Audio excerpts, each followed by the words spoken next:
Shalom, everybody, and welcome to the Yishai Fleisher Show, broadcasting today's show from SFO Airport in San Francisco in the United States' Pacific Northwest. Nice airport, interesting place for sure, very cultural, very interesting, and unusual, really, something cultural and different, this area. It's got its issues that you have maybe heard about, and it's also got some beautiful positive things. Be that as it may, I'm here for spreading the story of Israel, the light of Yiddishkeit Judaism, God's Word, and the effort to return to Zion, and especially to the heartland, Judea and Samaria, and especially the city of Hebron, which is the heart of the heartland, one of the hearts of the heartland. And so we are out here and traveling. This trip started with the beautiful Israel Day Parade in New York City. It was awesome, actually. You know what? Really, it was awesome. I really enjoyed it. It was just a lot of, as we say, ruach. There was a lot of good energy out there. And there were protesters. And I was in the Hebron Fund float, and I yelled them down from my microphone and boom boxes that were on the side there, and just were able to, the speakers just, but, and the same for the Neturei Karta. There were the left-leaning protesters, then there was the ultra-Orthodox Neturei Karta protesters, but they were such a minority, and therefore I'm not going to give them any more time. They were the small part of the whole tale. The real issue was a love of Israel, and New York tri-state area people, hundreds of thousands coming out strongly in support of Israel and the love of Israel, and it was just an awesome sight to behold. And I got a hats off to New York City for doing such a good job at making sure that people were safe. And at the same time, while there was a lot of cops and there was a lot of security, it felt very free. It felt very fun and light and good-humored. And there was just good energy out there. And I want to really thank Hashem that I had a chance to be part of the Hebron Fund float, which is really one of the only, there's a few others, but we're the, nationalist, right-wing, biblical city float. And people were just loving it as we were going down with Jewish music. Great stuff. From there, I went to the Besheva conference, the Arutz Sheva Jerusalem conference run by the Besheva magazine. And that was also fun. I emceed a few panels and interviewed a few interesting people. But the more interesting panel was not mine. It was actually Alan Dershowitz debating Knesset member Simcha Rothman. And I thought that they did a great job discussing the issues, and I think that people should hear this debate and discussion. And so therefore, I'm actually going to use my privilege as an MC at this conference to play a segment of the Jerusalem conference in New York City, Besheva, which is an Israeli nationalist newspaper. And they hosted this debate by a friend of mine, a Knesset member Simcha Rothman, and of course the world-renowned jurist Alan Dershowitz. So let's actually take a listen to that and get a little perspective of the stuff that was discussed in New York. By the way, Simcha Rothman, Knesset member Simcha Rothman, was attacked by protesters, and he took away the bullhorn that they were using into his ear, and they stepped on his wife's foot, and they threatened his wife, and she was shaken up. All that in the name of free speech and democracy. I guess they're not into free speech. They're into with their version of democracy, which is not his version of democracy. Well, I guess you could decide for yourself. Let's listen to the debate. So, Simcha, you've been the talk of the day in Israel over the past 24 hours, and we want to address this incident in which protesters, some would say an anti-government activist, harassed you on the street, was walking after you for a few blocks here in New York City, shouting in your ear constantly with a megaphone, trying to express, her First Amendment rights, being here in the U.S., she would say. But you seized the megaphone away from her and really grabbed the attention of the press in Israel. What's your comment about this? It's quite a simple issue, because there were demonstrations outside of the place that we had dinner. No problem with it. As a long-time protester on many issues, I would respect any protest. To go for 10 blocks, for 20 minutes basically, after a couple, I was there with my wife, and use megaphone after we ignored them for a few blocks because they were not using megaphone.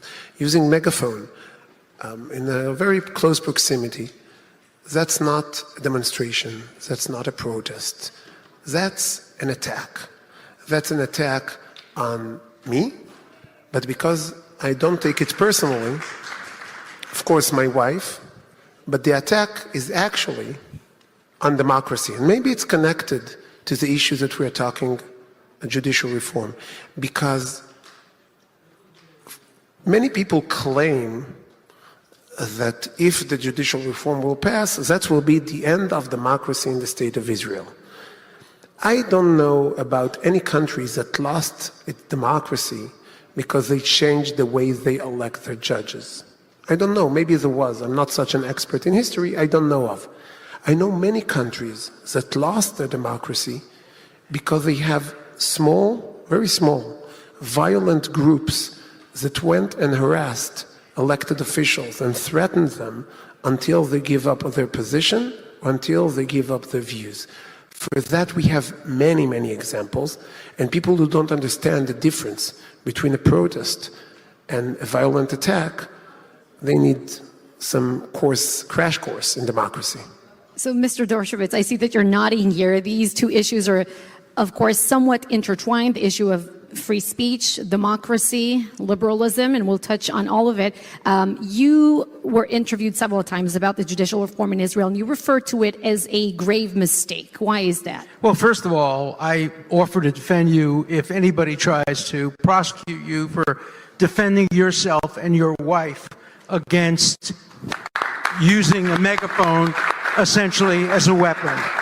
Under American law, it is permissible to restrict speech based on the loudness of the speech, the proximity of the speaker, time, manner, and location. And so there's no reason why anybody should be able to come up to you and put a megaphone in your ear, and you had the perfect right to prevent that in an orderly and reasonable way. Having said that, I really want to, first of all, commend the Israeli people for the manner in which generally they have conducted these demonstrations. They are a model. There has been very little, if any, violence. It's not like in America, where after the killing of George Floyd, we had massive, massive violence, and we had lawyers throwing Molotov cocktails into police cars. If there's ever a need to prove that Israel democracy will survive this dispute, it's the fact that these demonstrations have gone on now for many, many, many weeks.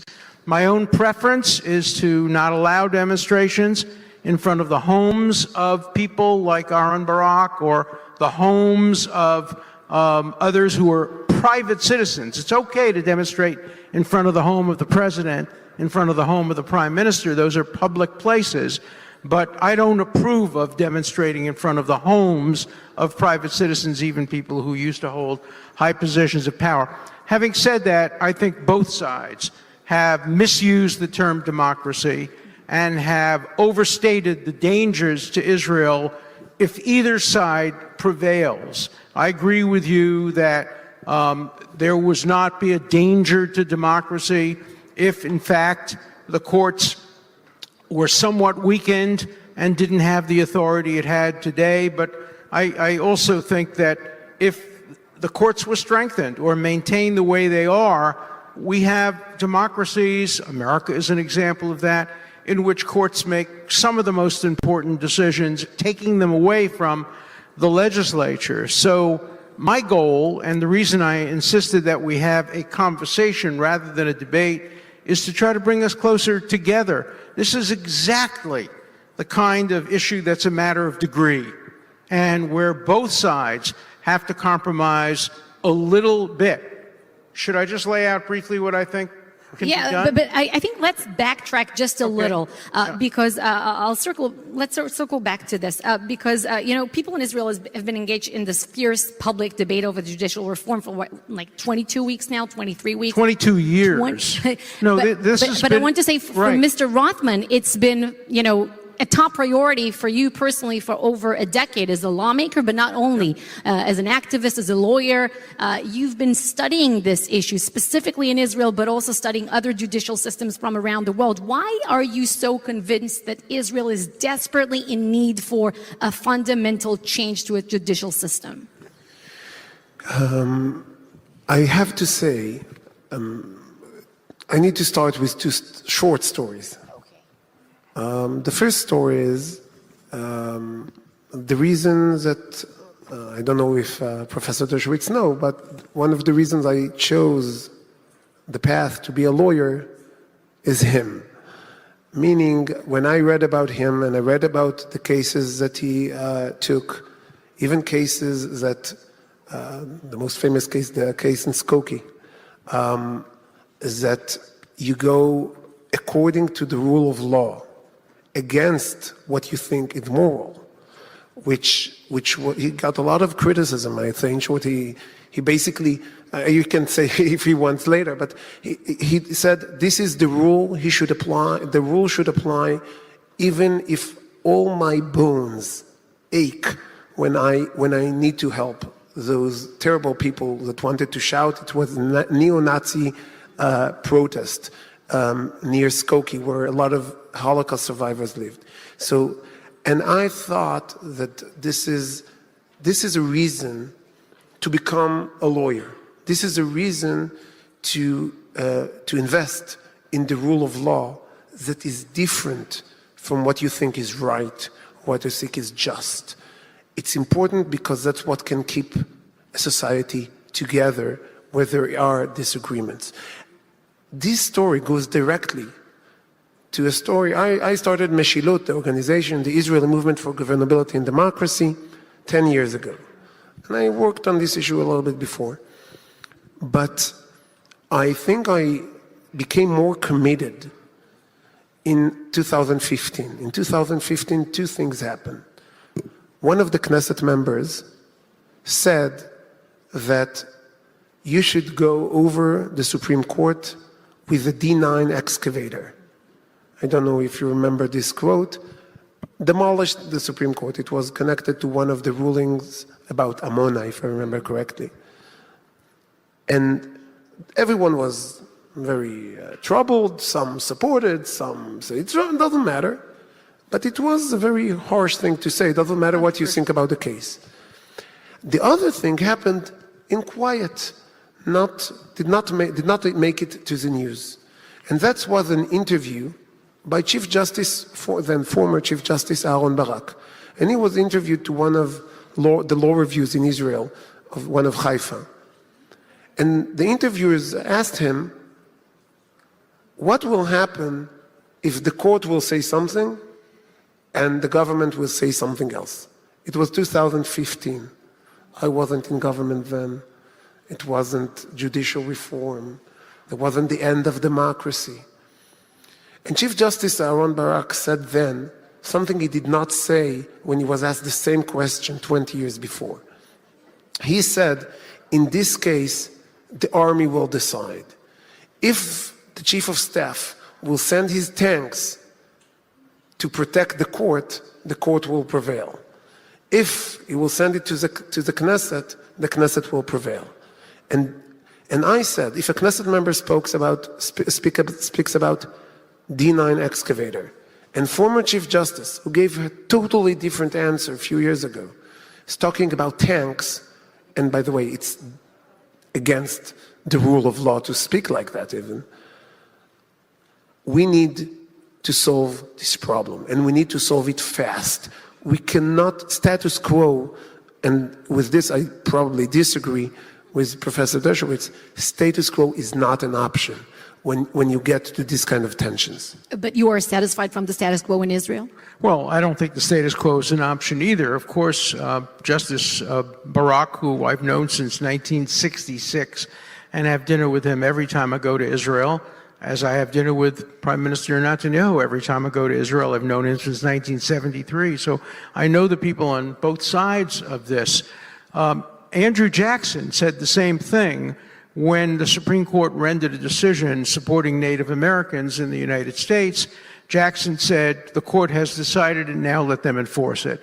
No, that's not the way it should be in Israel, and that's not the way it should be in the United States. There has to be respect for the courts, respect for the judiciary. It has to be self-enforcing. The way for many years it was difficult after Brown versus Board of Education. Half the country did not believe in integrated schools, just the way today half the country doesn't believe that a woman has the right to choose an abortion. And as you said, the rule of law requires you to accept things that you don't believe are necessarily correct, and that includes judicial decisions. Look, I think that the Supreme Court under my dear friend Aaron Barak went too far in a lot of ways. I don't believe that the court should have the power to make decisions about whether the gas deal in Lebanon is permissible or whether or not there were decisions of the Knesset that are unreasonable, or even whether or not members can serve in the Knesset or serve in the cabinet.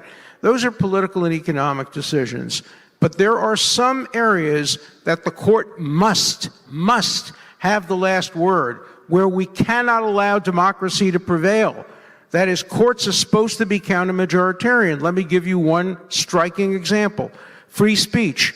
Nobody supports free speech by their enemies. Everybody, every legislature, America, Britain, Israel, would deny dissenters the right to say things like marching in Skokie, Illinois. 99.3% of Americans would have disapproved of that. You need a counter-majoritarian Supreme Court to defend certain rights, free speech, due process for guilty people, due process for accused terrorists. They must have a fair trial. They must have a right to counsel. And if the Knesset won't give that to them, that has to be demanded by the courts. So I think the road to compromise requires that there be limitations on what the Supreme Court can do in areas other than core human rights, core minority rights, core free speech rights. But there have to be constraints on the court when it comes to political, economic, or decisions regarding reasonableness. That's the road to compromise that will permit Israel to thrive as one of the strongest democracies in the world, with a strong judiciary, a strong legislature, a weak president. But the key to democracy, as Learned Hand once said, is democracy will die only when it dies in the hearts of the people. And if it does, no court can save it. And democracy is alive and well in Israel. No matter which way this dispute comes out, democracy will survive and will thrive. Let me just say one more thing. I think the left, the people today who are generally on my side, not necessarily on all matters, but on my side, who are opposing reform, have been using extortionate tactics which have hurt Israel terribly. I think they should not be trying to endanger the economy. They should not be trying to undercut the high-tech community. They should not be trying to undercut the military. And the reason I stopped going to demonstrations of this kind is I think that the people who are opposing judicial reform have been hurting the state of Israel by using these extortionate techniques. I wish they would stop that. Let them have debates. There is nothing about this judicial reform that has anything to do with the economy, that has anything to do with high technology, that has anything to do with Israel's ability to defend itself through the military. And I think those areas should be kept out of this debate.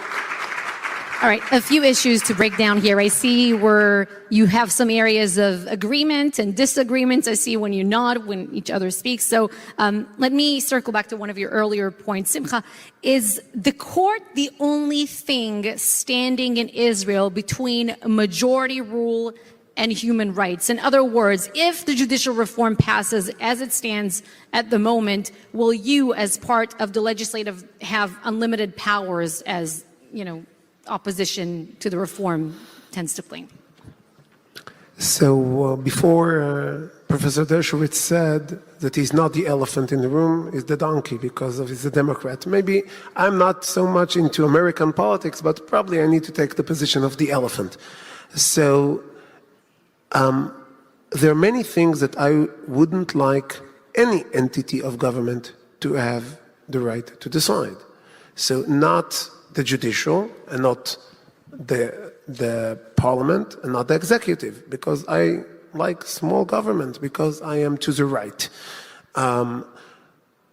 Having said that, in Israel, the system is very, very to the left. Even the right people in Israel will be considered Democrats in here, most of them. So economically, yes. So it's a different issue a little bit. It's hard to compare.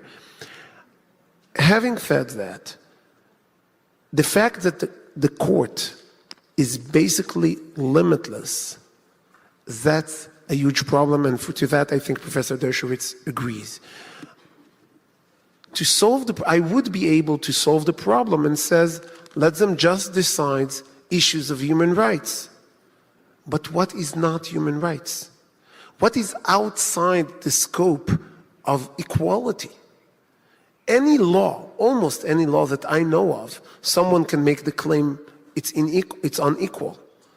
Any law that I can think of takes away property from people. If I want to defend property, let's cancel the IRS. If I want to defend freedom of movement, let's abolish the police. Because they prevent people from walking into places they shouldn't walk. So you need to have limits on human rights, and every decision you make, everywhere you pass the line, someone would be able to tell you, oh, you did it too much.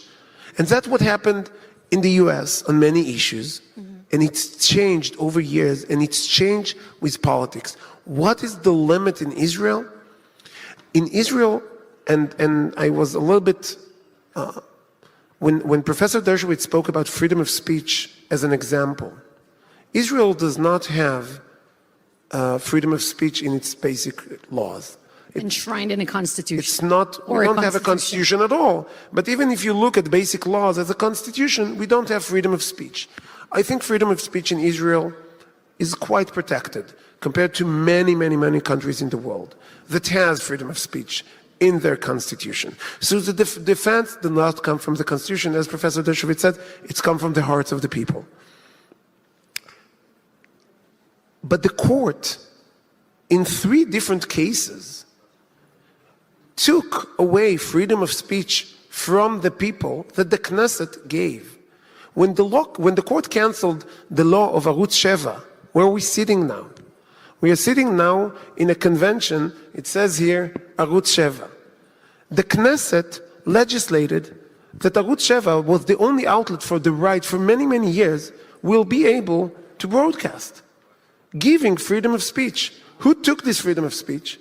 The court canceled the laws, and the judicial system and the prosecution prosecuted everyone who was involved in Arutz Sheva, while not prosecuting people who were involved in other radio stations. And the second example? And the second example, I want to go to the third, really. Thank you for the hint.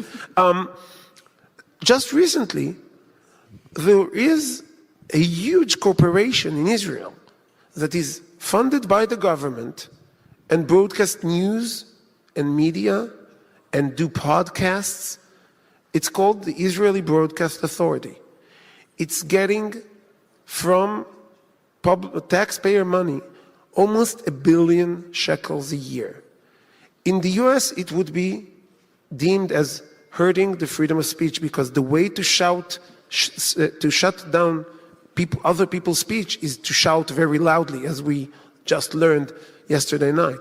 So if you shout with the $1 billion shekel budget, what are the chances of a smaller private-owned radio station or private-owned TV stations? They need to compete in an unfair situation with the government.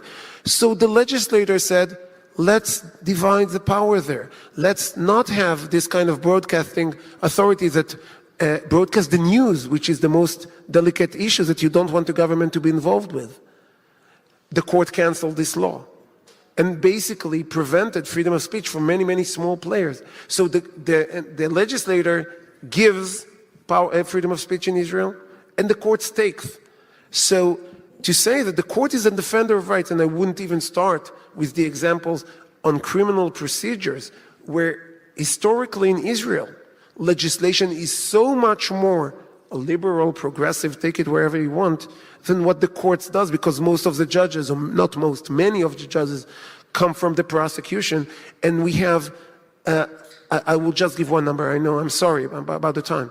I will just give one number. I just recently discovered during a hearing in the Constitution Committee that I got the numbers of how many wiretaps are being asked by the police every year, and how many the courts approve. Now, only certain judges has the authority to approve.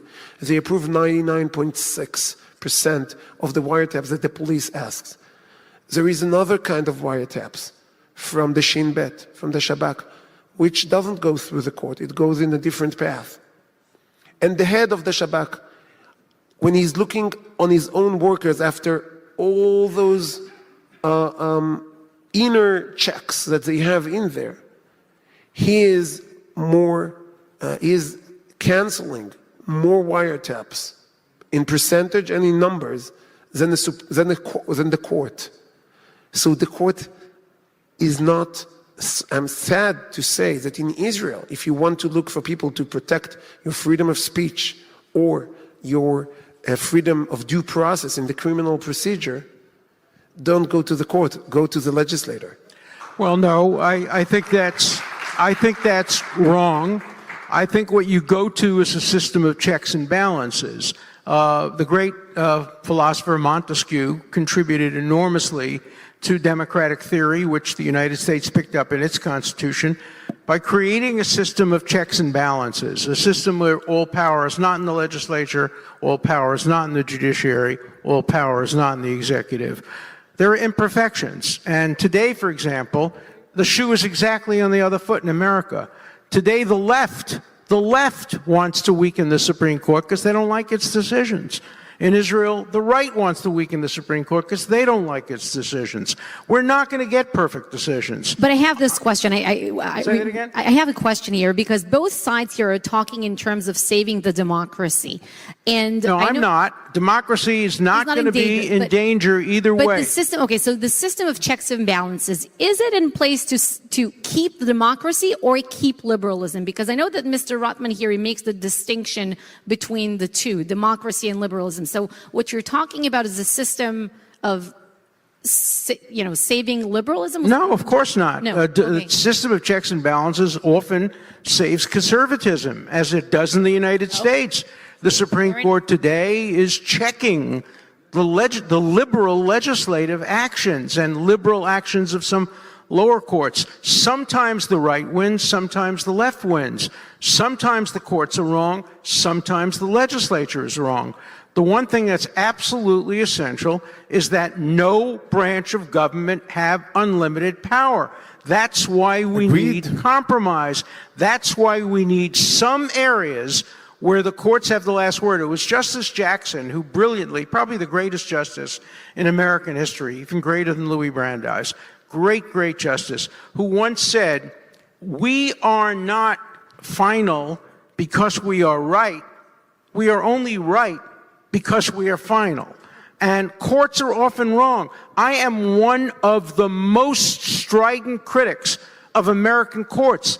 I wrote a book called Supreme Injustice, railing against the Supreme Court. If you think your criticism of the Israeli Supreme Court is harsh, read my book. I am a very big critic of the courts. I'm a critic of the legislature. I'm a critic of the presidency. I'm a critic of everybody and everything. And that's why checks and balances are so important, because nobody always wins with checks and balances. Today, the left is prevailing. Tomorrow, the right will prevail.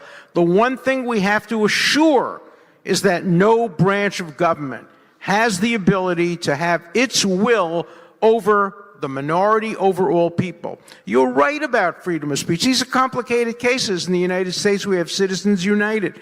The relationship between money and speech is one of the most complex areas of law. But my point is that there has to be an interplay between the legislative branch and the executive branch and the judicial branch. That's why I would like to see a compromise, for example, in some areas. And you're right, it's hard to define what is a human rights issue and what is a property issue. By the way, I wouldn't protect property. I didn't include property or even the freedom of movement. I talked about essentially 2 points, freedom of speech and due process, which are the essential tools of democracy. There's always going to be a dispute between that. Every judicial system has that. The question is, can it be resolved in a way that doesn't give more power to one branch than others? And that's what I think a compromise will bring about, where the Supreme Court has the final word on some issues, but not on other issues. We haven't even had time, and we don't have time, to talk about how you select the justices.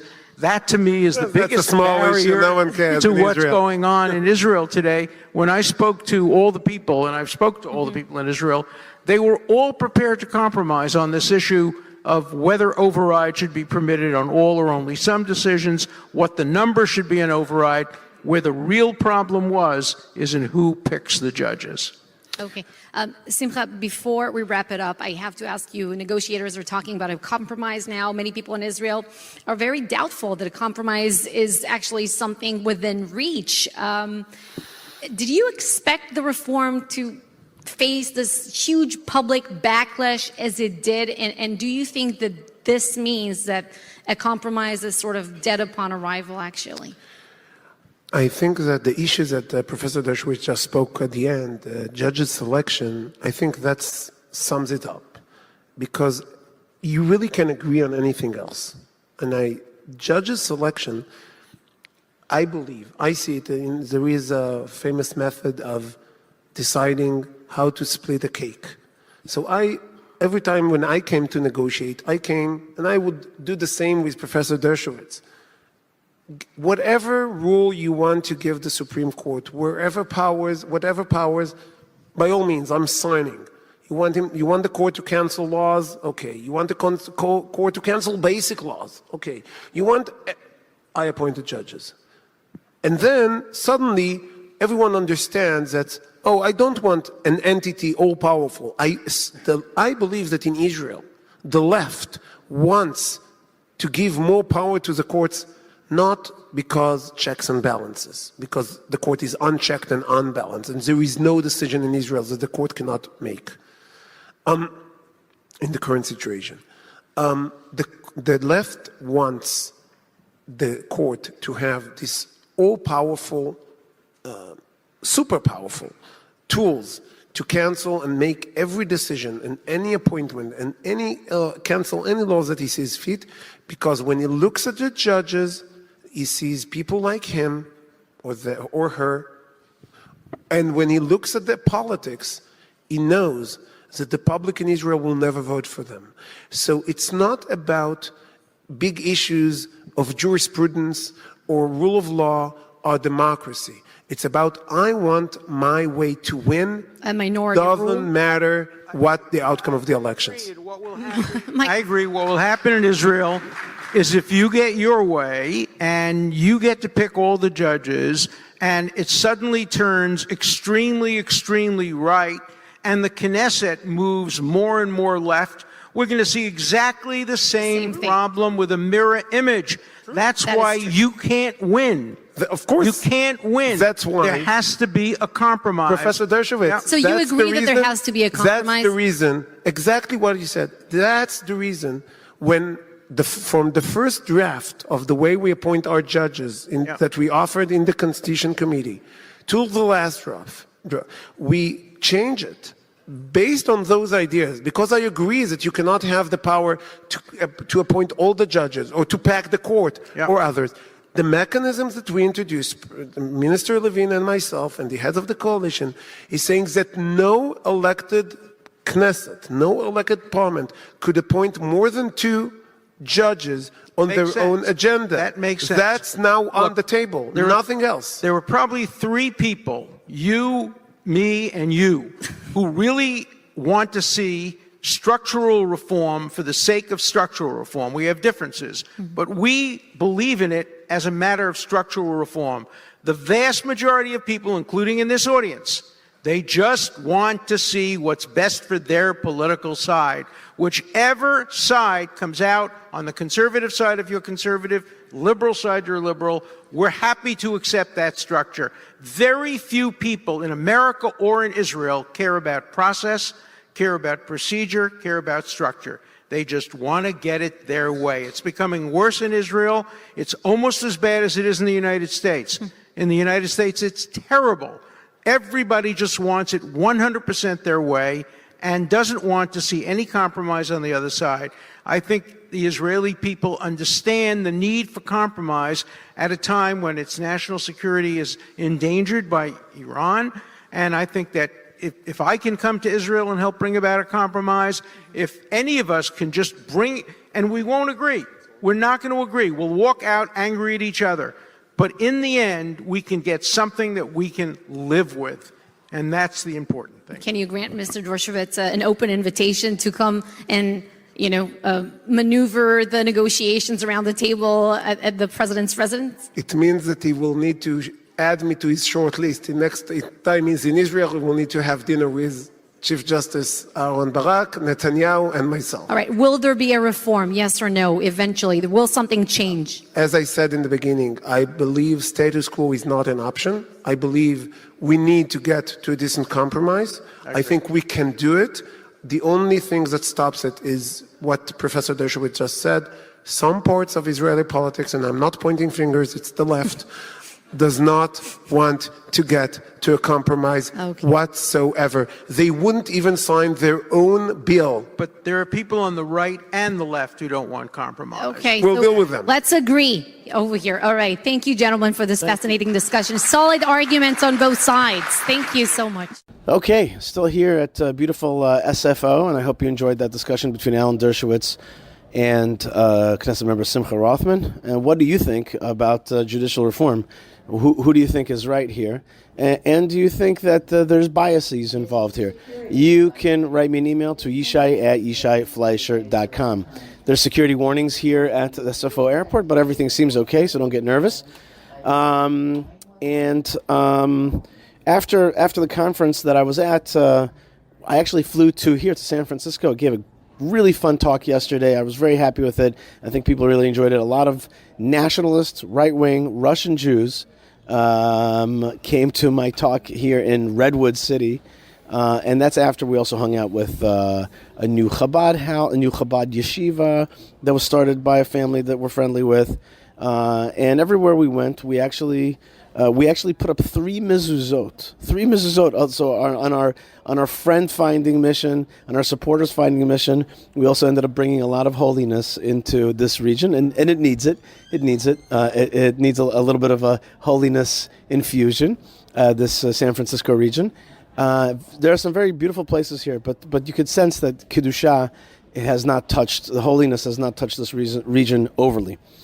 Speaking of Kedusha, one of the most kadosh symbols that we have for the Jewish people in Israel is the menorah. I always think that it's actually our central image, iconic image that we have.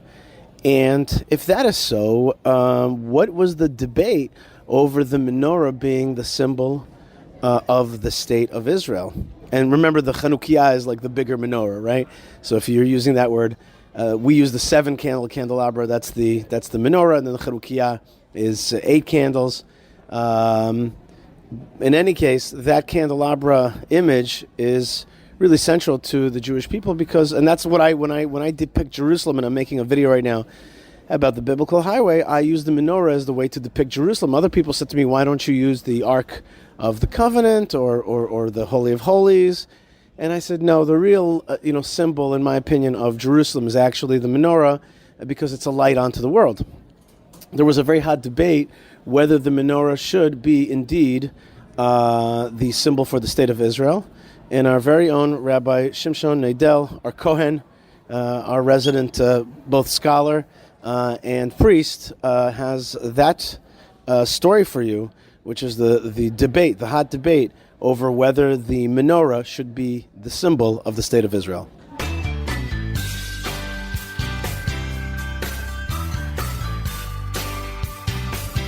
Shalom Yishai. Parashat Baha'alotcha, which is read in the diaspora this Shabbat, begins with the commandment to Aharon, the priest, to kindle the menorah in the Mishkan, the tabernacle. The menorah, such a central symbol in Judaism, much, much later in history, was chosen as the official symbol of the state of Israel, flanked on each side by an olive branch. This familiar image was designed by Gabriel and Maxim Shamir, two brothers from Latvia, who studied graphics and design in Berlin prior to making Aliyah, to moving to Israel, and were responsible for creating a number of emblems, medals, stamps, and currency for the young state. Their menorah was adopted as the official emblem by the Provisional Council of the State of Israel on February 10th, 1949. And it's easy to understand why the emblem was adopted by the nascent nation. The menorah has long been a central symbol in Judaism since antiquity. In addition to its role in the Mishkan, the Beit HaMikdash, the Holy Temple, and its central role in the Hanukkah story, images of the menorah have been found in synagogues, cemeteries, mosaics, and seals throughout centuries of Jewish history. The decision to surround it with olive branches is based on the vision of Zechariah in chapter 4 of a menorah flanked by olive branches. But the choice of the menorah as the official symbol of the state of Israel was not without controversy. Upon careful inspection, the menorah depicted on Israel's national emblem is the very menorah that appears on the Arch of Titus in Rome. Built circa 81 CE by Emperor Domitian to commemorate the victories of his brother Titus, including his conquest of Jerusalem. The southern panel of the arch famously depicts Roman soldiers with celebratory wreaths on their heads, parading vessels taken from the Holy Temple, the shulchan, the table, trumpets, fire pans, and at its center, the menorah.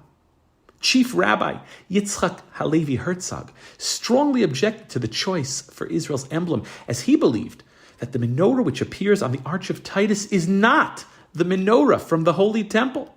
For of Herzog, most compelling is the hexagonal base of the menorah which appears on the arch. According to the Talmud in Tractate Menachot and Rashi in his comments to the book of Exodus, Sefer Shmot, Perek Chafhei, chapter 25, the menorah had a three-legged base, not a hexagonal base.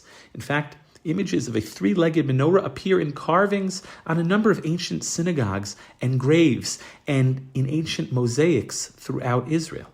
Another concern for Rabbi Herzog were the dragons and other mythical beasts like griffins and lions and eagles and sea creatures depicted on the base. According to Rabbi Herzog, it is inconceivable that such idolatrous creatures could be depicted on a menorah that stood in the Holy Temple.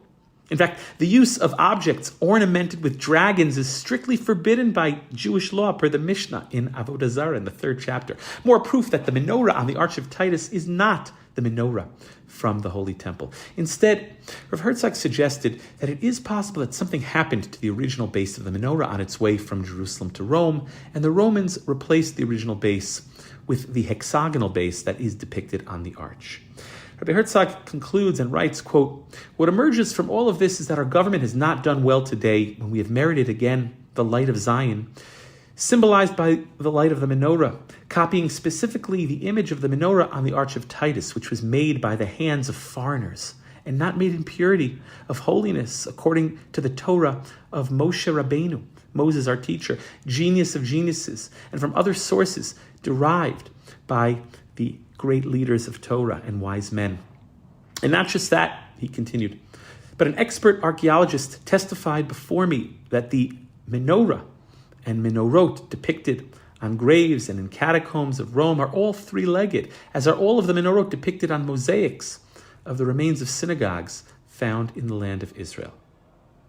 Rabbi Herzog was not the only one to question the identity and authenticity of the menorah that appears on the Arch of Titus. Both Rabbi Yosef Kapach, a very important Yemenite scholar, and the Lubavitcher Rebbe believed that the branches of the temple menorah were straight and not curved, based on an illustration of Maimonides in a manuscript of his, to his commentary to Tractate Menachot, his Perush HaMishnah, his commentary on the Mishnah and Menachot. Accordingly, they did not believe that the menorah on the Arch of Titus was the menorah from the Holy Temple. It would appear as if the Shamir brothers anticipated the objection and controversy, at least the objectionable mythical beasts on the base of the Arch of Titus menorah. And so they obscured these images in the emblem of Israel when they designed the emblem. Instead, they appear as unclear, squiggly lines on the emblem's base. Rabbi Herzog advocated that the Provisional Council adopt one of the other submissions. But his opposition fell on deaf ears. Even other religious Zionist rabbis did not voice an objection. Very quickly, the controversial new emblem gained acceptance. In time for Israel's first Independence Day, even the religious Zionist newspaper, Hatzofeh, chose the new emblem to grace the cover of one of its supplements. For some, the choice of the menorah from the Arch of Titus in Rome for the newly created modern state of Israel was symbolic and meaningful. For centuries, the Arch of Titus represented the destruction of the Holy Temple and Jerusalem. It represented the long exile. But following Israel's independence, that very same image took on new life and new meaning. Now that they had built a state and returned home to Jerusalem, they viewed the image with a newfound sense of hope and even victory. The menorah from the Arch of Titus, along with other images invoking that famous relief in Rome, began to appear on Jewish book covers and on monuments and in religious art following the founding of the State of Israel. The symbol was adopted by the Jewish state and has since become a source of national pride. Wishing all of the listeners blessings from Jerusalem.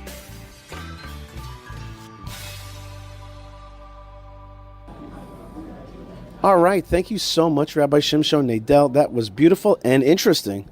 And I'd love to hear your thoughts on whether indeed the menorah is the right symbol for the Jewish people in the state of Israel. Is that our central, because there's a shofar, and I don't know, there's a dreidel, I don't know. There's all kinds of symbols, there's all kinds of little mini icons, but what's the icon? In my opinion, the menorah is indeed the icon of the Jewish people and of the state of Israel.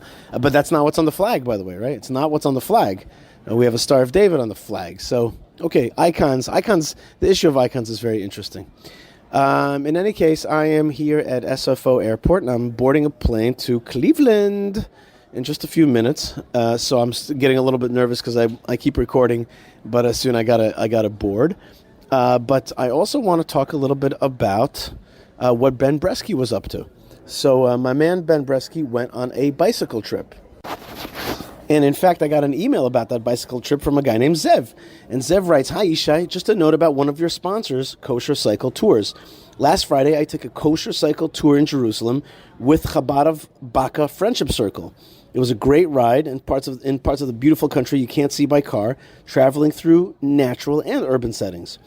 It had challenges for fit people and more than doable for less than fit people, with great bikes provided, plenty of snacks, drinks, and just the right amount of rest stops. Meeting the owner, my friend Aaron, it's clear he could lead a bicycle tour at any level. And it was a special treat for me to meet Ben Bresky. Thanks, Kosher Cycle Tours and Chabad of Baka Friendship Circle. Continued success to you, Yishai, and all you do. You are a Jewish superhero. B'shalom, Zev." Okay, Zev, thank you very much for that great email.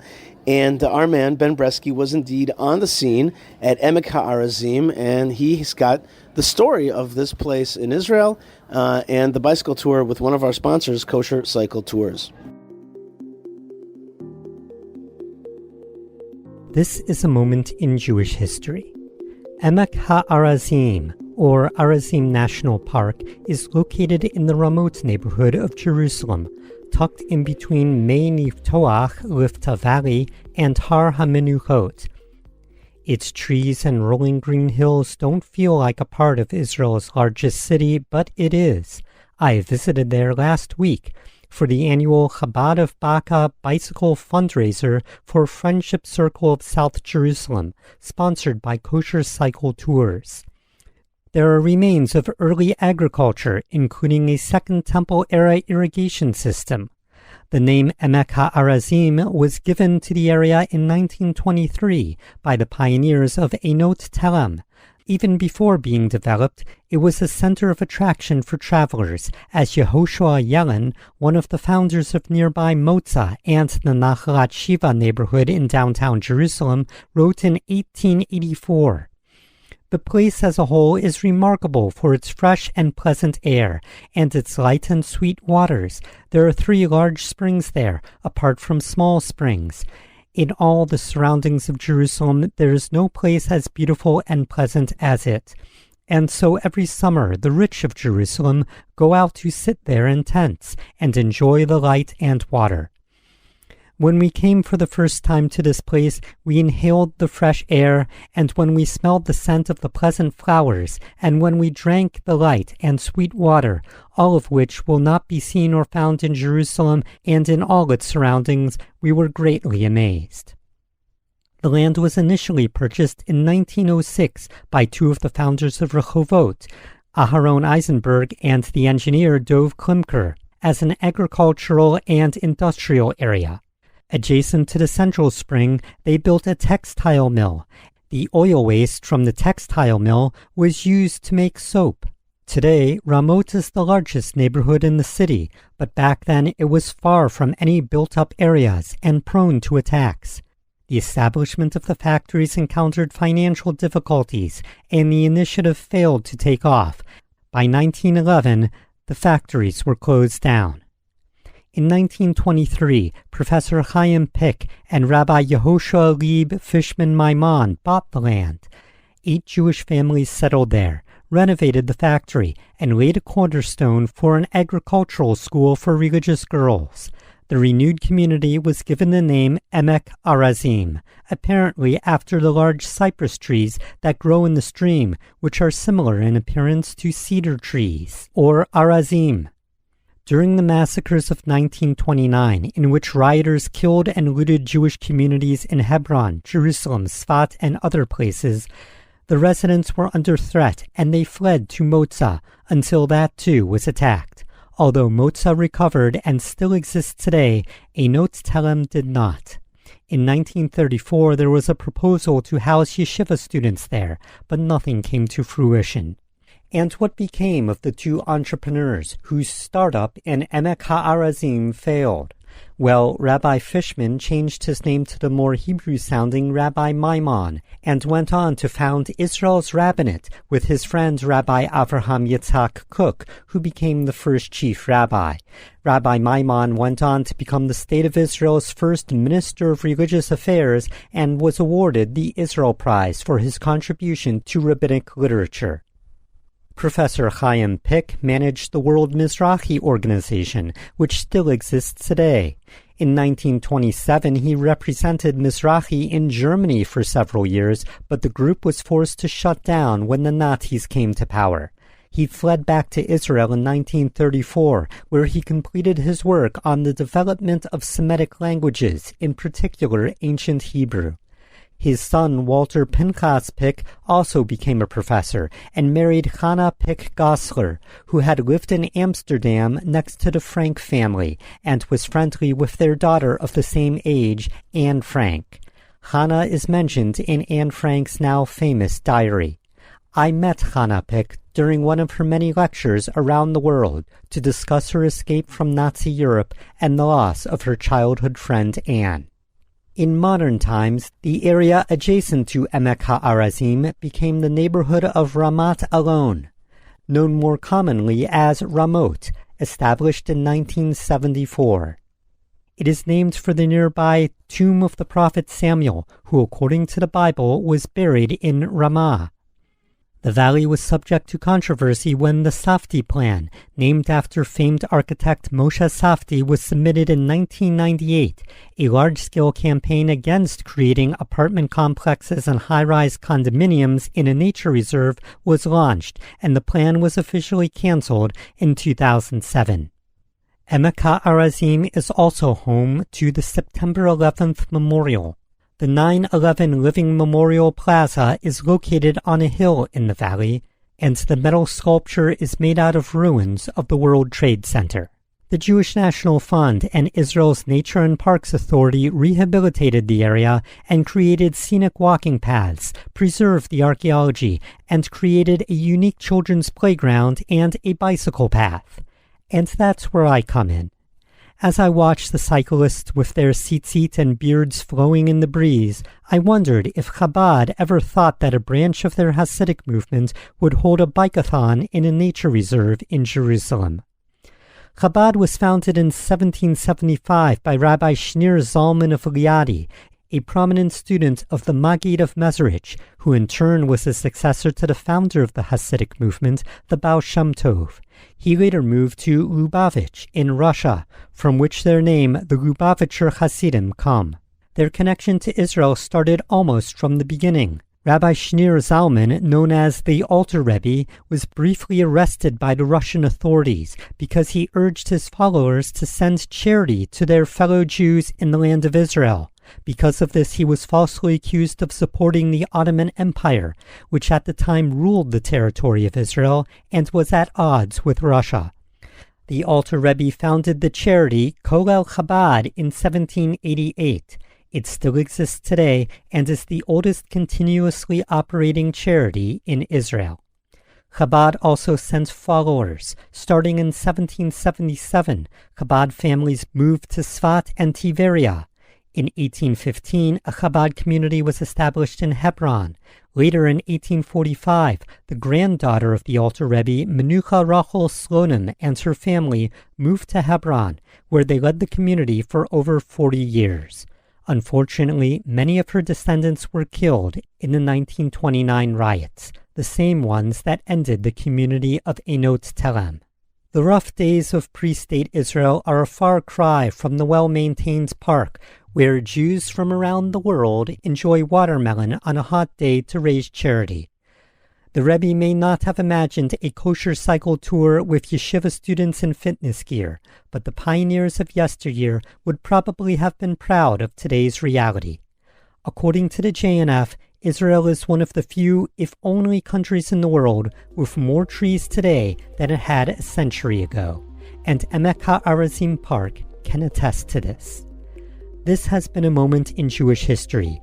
My name is Ben Bresky. Thank you to Yishai Fleisher. Thank you to all the listeners, and shalom. All right, folks, we're back here. Thank you very much, Ben, for giving us that great sound from Kosher Cycle Tours and Emek HaArazim, and another beautiful place to visit in Yerushalayim Yer HaKodesh. I am so far away right now from Yerushalayim Yer HaKodesh. I'm in San Francisco. Libi b'mizrach, v'anochi b'sof ma'arav. My heart is in the east, but I am found in the furthest west. One could argue that California is indeed the furthest west, or one could argue that Hawaii. But I say no. I say the real end of the west is here, the coast of California. I am bummed about something, and that is that this week is my favorite Torah portion in Israel, and I'm missing it by being in Cleveland, which is great. But we're hearing the same Torah portion as I heard last week, which is Ba'alotcha. So I'm excited a little bit about being in Cleveland, but I'm a little disappointed that I'm missing Parshat Shlach, my favorite Torah portion. Torah portion of Shlach is the one about the sin of the spies, and I guess I'll talk about it more next week. But I will mention here that Ba'alotcha, and that's, I guess, the reason why Rabbi Shimshon Nadel talked a lot about the menorah. It starts with the menorah, and it's got a lot of interesting stories, including negative stories about Jewish people rejecting Moses, rejecting the manna. Rejecting manna, doesn't that sound dumb to you? That is just such not the way to go. But one of the stories is people that didn't reject, and that is those that chose to do, that asked to be able to do the Paschal sacrifice, the Passover sacrifice, which they missed because they had been tainted with the impurity of death, of touching a dead body, and therefore they weren't able to do in Tahara with purity the Paschal sacrifice. And they asked for another chance. They asked for more. And as I explain every year, they didn't actually have to do it. They could have taken a pass. They didn't get a fail for not doing the Paschal sacrifice because they were forced not to do it because of their situation. They could have just gotten away with it by getting a P. But they didn't want that P. They wanted the P of Passover. And so they asked Moses, can you find us a way to still do that offering, to do that Paschal sacrifice? And you know what happened? Because they yearned for more, they got more. And God said to them, sure, here's a way to do it by having a second chance. And just that impulse of saying to God, I want more, I want to get closer to you, I think is the impulse of people like yourself who listen to the show, who want to do more, who want to build Israel. You don't have to. Who want to wear tchelet. You don't have to. Who want to go to the Temple Mount. You don't have to. Who want to buy an apartment in the land of Israel, move to the land of Israel, connect to the land of Israel. You don't have to. Who want to learn more Torah. You don't have to. Who want to be Gentiles, who want to come closer to God and Torah. You don't have to. You could get a pass. But no, they didn't want a pass. They wanted a P2. They wanted a second chance, a Passover 2, to get closer to God. That's what I think this Torah portion's, that's the heroes of this Torah portion. And so there is darkness, and then there is light. And that light is the menorah. That light is the second Pesach, those who want more to get closer to God. Amazing stuff. Folks, you are listening to the Yishai Fleisher Show, and I'm here at SFO. I want to thank the good folks that make the show happen. Yocheved Seidman, Moshe Herman, Ben Bresky, Tabitha, and Lewin were live. They make the show happen, and I want to thank you for helping the show when you donate to Buy Me a Coffee, buymeacoffee.com/Yishai. That's really, really nice of you to be supportive. And, I'm here out in SFO. I'm out here, hauling tuchas here to get closer to Am Yisrael, to get closer to lovers of Israel, and to bring the light of Israel out to these parts. It's not always easy, but it's also always a privilege to be part of God's great mission, and you're a part of it wherever you are. I do want to thank the sponsors of the show, like jns.org and jewishpress.com, and our good friends at theisraelbible.com, and of course at prohibitionpickle.co.il, and our friends at High on the Har, who bring you up to the Temple Mount. Prohibition Pickle feeds you with holiness. Temple Mount will ensconce your body and your soul in closeness to God. And of course, the Hebron Fund, which is the defender of the Jewish community of Hebron, which is the defender of the tomb of the patriarchs and matriarchs. And so, my friends, out of SFO, I want to wish you lots of blessings. I want to thank again the folks at the Jerusalem Conference for providing us with that audio of the debate between Dershowitz and Simcha Rothman, and to Rabbi Shimshon Nadel, and to Ben Bresky, and all of you out there. So much love and so much blessings from not exactly a blessed land, but not the land of blessings. The land of blessings is Israel, but it's the heart of the world. At the end, it's one world, right? Jerusalem is meant to be a light into the whole world. At the end, we're supposed to bless the whole world. And that's what we got to be. We got to be people of blessings. We are trying to be blessers, and therefore we should not curse the world. We should not look down at the world. We want to be a people that brings joy and light into the world, and that's something that I work on. Not to spread negativity. I'm here to spread positivity, and that's what we have to do. We have to spread Hashem's light in our time, and of course, the heart of that light comes from Jerusalem and from the menorah, as Rabbi Shimshon Nadel taught us today. All right, folks, it's boarding time. So lots of love and lots of blessings from SFO. And we'll be seeing you soon in the good land. Be in touch with me, YishaiFleisher.com. Thank you, Hashem, for everything. And thank you. Stay tuned. Stay in touch. Stay connected. Stay part of the story. Stay strong. And shalom.